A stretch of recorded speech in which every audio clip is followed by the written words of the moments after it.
Olá pessoal, sejam bem-vindos aí ao canal do Primos Info. Eu sou o Edinaldo. Pessoal, seguindo aí a solicitação dos nossos seguidores, primeiramente também eu já agradeço aí o crescimento do canal. O canal vem crescendo aí, e graças aí ao trabalho que está sendo feito, né? E ao feedback de vocês.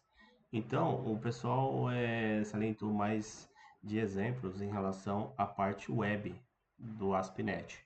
Então, a gente vai disponibilizar aí uma série de dicas aí sobre AspNet. Então, a gente inicia hoje falando aí sobre Web API. A gente vai criar uma API, né?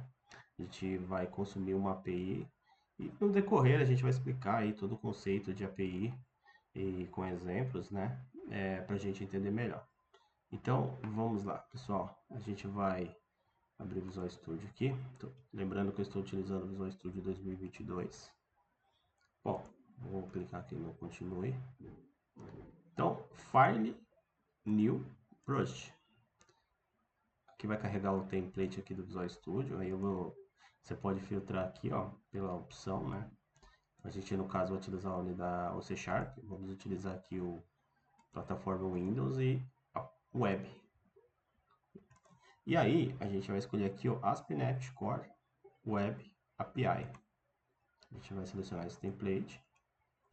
E aqui eu sempre utilizo um padrãozinho aqui nosso, né? Primos Info, que é o canal, né? Interface.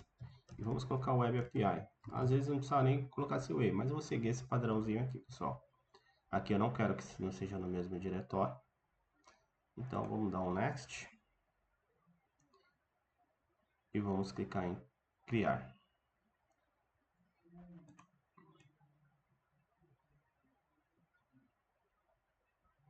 Carregando aqui. Então beleza, ele já criou aqui a solução, né? Então a gente, como é um Web API, né? A gente tem aqui as controllers. Tem o arquivo de configuração, que a gente vai falar sobre ele, né? Aqui tem a classe de Start, que é a Program. E aqui nós temos uma API padrão, que já carrega com alguns parâmetros aqui, né? Algumas propriedades. Então, basicamente, e temos aqui a controller de exemplo, né?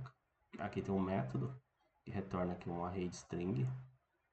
Então é bem simples, tá? Aqui já carrega tudo padrão aqui do Visual Studio para testar. Rodando aqui, ó, automaticamente, ele já vai subir essa API no formato aí de Swagger, ok? Então beleza, pessoal. Então vamos voltar aqui. Então nós temos aqui a solução, né? Aqui as dependências e propriedades para quem vem acompanhando aí nossas aulas, a gente vem explicando passo a passo o que significa cada coisa, né? Falamos aí também da Connect String, aqui é o arquivo JSON para a gente colocar algumas configurações. E agora a gente vai criar esse exemplo, né? Da gente criar uma API e fazer o consumo dessa API. Pessoal, para essa aula não ficar muito grande, a gente vai fazer uma parte, né? Parte 1 e parte 2, para que também não fique aquele conteúdo muito cansativo, né? Então, primeiro passo aqui, a gente vai aqui na minha máquina eu vou colocar o suporte do. Vamos colocar o suporte do iDent aqui, tá? Vou colocar na minha máquina aqui a instalação dele.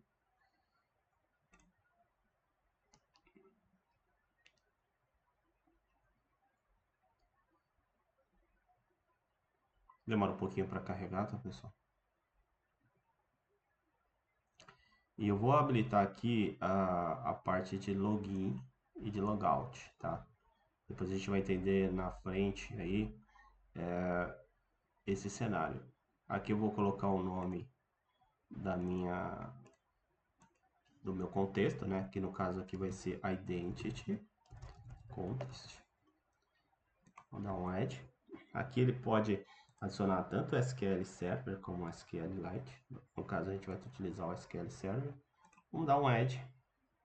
E aí o Visual Studio vai instalar aí as dependências que ele precisa para disponibilizar aí o ident para a gente trabalhar na solução. Isso demora alguns minutinhos, tá? Enquanto isso, a gente aguarda aqui essa instalação. Bom, finalizou. Então, se a gente vir aqui, quando você instala o ident, ele cria uma pasta área, e dentro dessa pasta do ident, ele cria uma pasta data, né? E aqui você tem o ident já criado, ok? A gente vai ter o nosso, aqui só para a gente habilitar o ident. Deixa eu fechar todas essas janelas. E agora a gente vai criar uma pasta aqui, models, lembrando lá do padrão MVC, né? Aqui a gente vai criar uma pasta models, ok? E aí a gente vai criar aqui uma classe. Vamos colocar aqui a new item. E aqui a classe a gente vai chamar ela de cliente, sempre no singular, ok? Bom, nessa classe a gente vai criar as propriedades, né? Os atributos aqui do cliente. Por se tratar de um exemplo bem simples, né? A gente vai criar aqui public.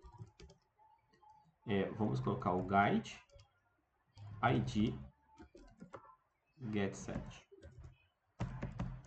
Então aqui é uma chave única, tá?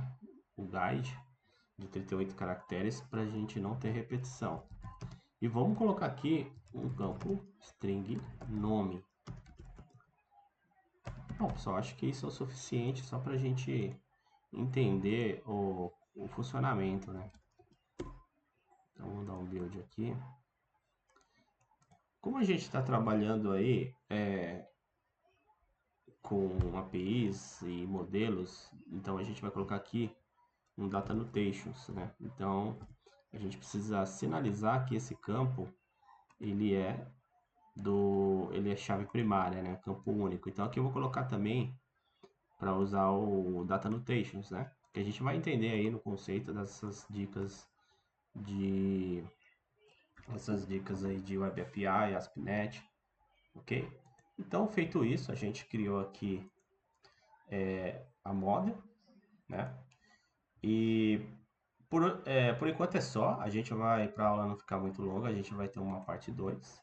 A gente vai retornar no mesmo cenário aqui, né? Para fazer o restante, né? Eu acho que vai ficar em 3 partes aí para a gente finalizar esse entendimento aí de Web API, ok? Então é isso, pessoal. Se vocês curtem o nosso conteúdo, eu peço que vocês deixem aí os seus comentários e façam solicitações aí para conteúdo que vocês desejam, né? Se inscrevam no canal também, ative aí o sininho e até a próxima aula.